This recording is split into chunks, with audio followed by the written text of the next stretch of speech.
Hello, I'm Richard McKinley, the president of IAPS, and I'm really thrilled today that I've had the chance to connect with Myles Johnston, who is one of the jurors for the Dunedin exhibition, the IAPS 36th International Exhibition being held in Dunedin, Florida right now.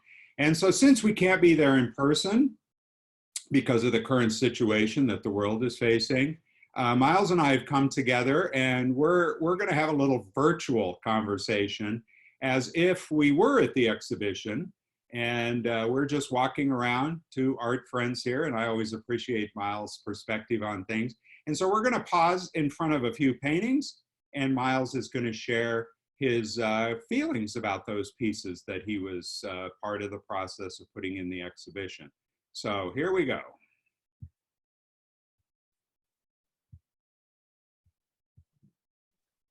Well, hi everybody. This first painting here, what strikes me right off the bat is it looks like it was definitely, well, I think it's been done probably from life, like a model was sitting from him, and it looks to me like it was done in one sitting. And I find that also very impressive. There's really strong, confident mark makings. It looks very fresh. And what really caught my eye on this is that the model has his head in an upward position. Like if his eyes were open, he'd be looking right at us, but the eyes are actually closed, and that immediately gives you a whole new narrative to this painting and makes it very interesting, I find. So that really caught my eye. The first thing you see is it looks like it was done from life, and you're impressed. You're like, wow, it's so masterful. And then that little extra touch with the eyes closed, I just find really, really impressive. Great composition. Yes, and the artist is William Schneider. The title is Rough Rider. And I will just add that the title kind of gives away what I thought when I looked at it too. This gentleman looks like Theodore Roosevelt. Oh, this painting here, again, this is like an everyday scene. You're walking down the street and you see all these shadows on the ground, and it really speaks to me because when I walk down the street, I tend to look down, and I often see shadows that are making all these beautiful displays of shapes and color patterns and stuff, and uh, it's all about the shadows. And oh, can we start over? I'm overthinking it here. No, I don't think so at all. I think you're absolutely correct. That's really the visual that hits you, those shadows. And so what I hear you telling me in the audience is that, again, the visual content, the artist's subject matter here really spoke to you in a strong way. Yeah, yeah, I find that he's really letting us see the world through his eyes, basically. Yeah. Yeah, I so agree, Myles. I think even having the really high horizon line really makes us feel grounded in this piece. So the artist is Clarence Porter, and the painting title is The Reaching, #4. So this painting here is just an incredible display of color composition. It's like a light show. And again, I find it's just so impressive the way she's taken her voice and her artistic vision and artistic license to transform a scene that she probably took a photo of, or maybe even sat there in real life, um, hiking through the woods or something. It really takes you to that spot and shows her how she sees it and how she's really responding to all the colors, and she's really pushed those colors so much. It really captures you. And interesting thing about this painting here is that we were trying to decide between this one and another one that she had submitted. The other one was actually possibly my best of show. I loved it, and I also loved this one too.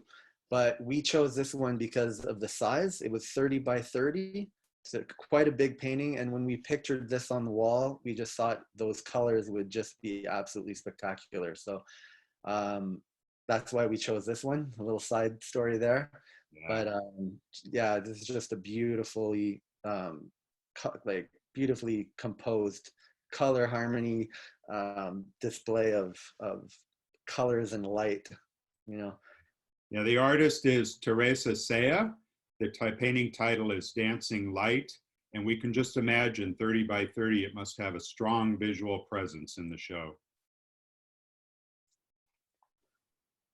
This painting here, again, I feel as soon as I see it that I'm actually standing there in person.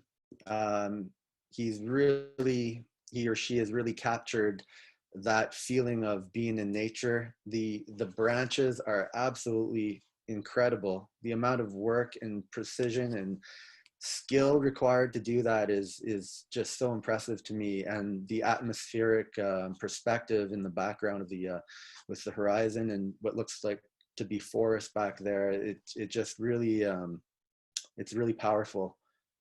Yeah. The artist is David Brammeld, and the painting title is Winter Hedgerow.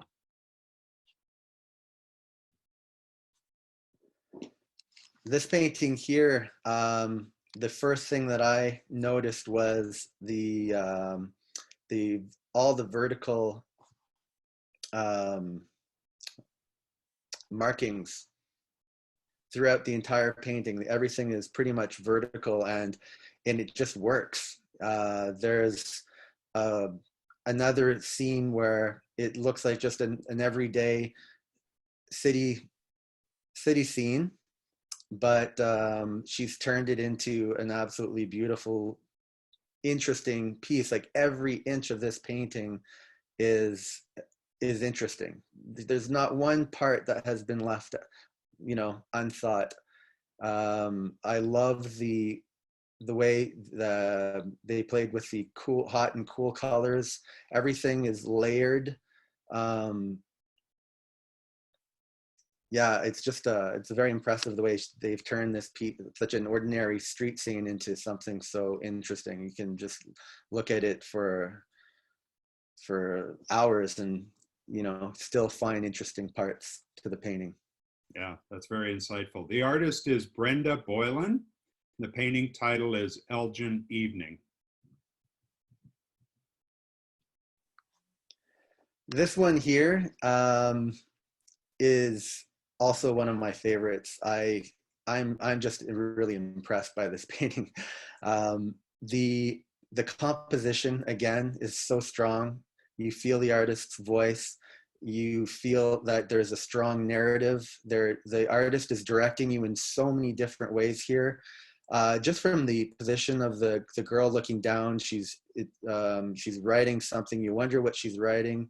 The pen she's holding looks like a fountain pen.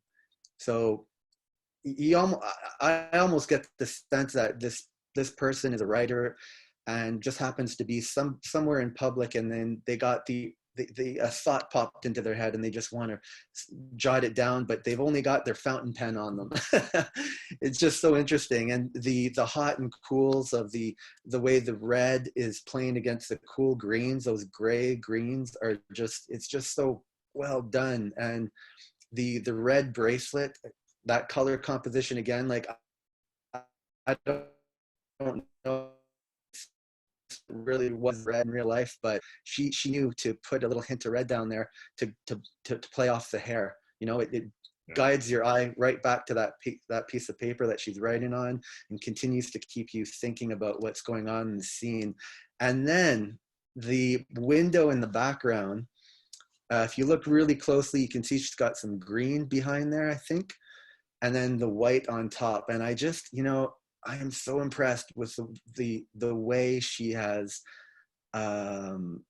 such a masterful control over the values, that you can put white at the back like that and it still looks like it's behind her, and it didn't jump forward. Like, that's just so well done. Yeah, the artist is Sally Strand, and the painting title is SA. this one here is such a great animal portrait. There's so much character to it. They've really captured the cat's personality. I love the pink and the blues in the fur. I really love the way the whiskers are done as well, that are completely different from one side to the other. This is just a wonderfully captured animal portrait, and I think animals can make very good portraits too. Yeah. Yeah, the artist is Yana Golikova, and the painting title is Devon Rex.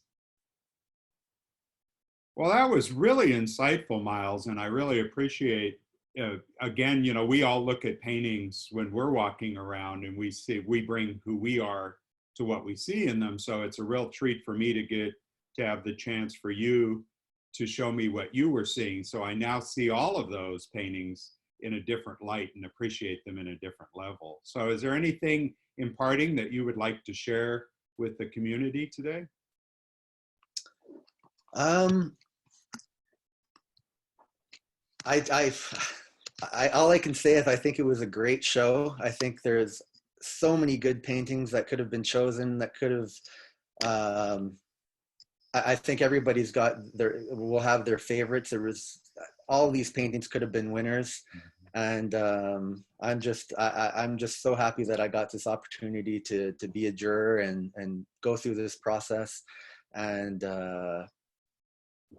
you know, choose the paintings that I thought would be the best for this amazing international show. Well, we really appreciate, again, the humility and the ability that you brought to the process.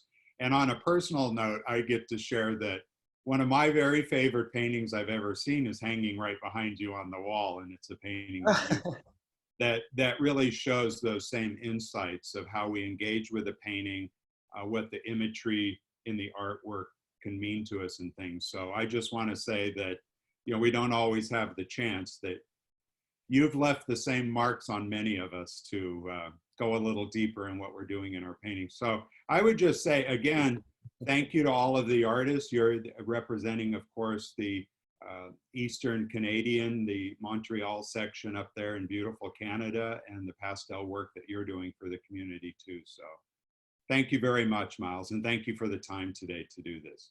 It was my pleasure. Thanks so much, Richard.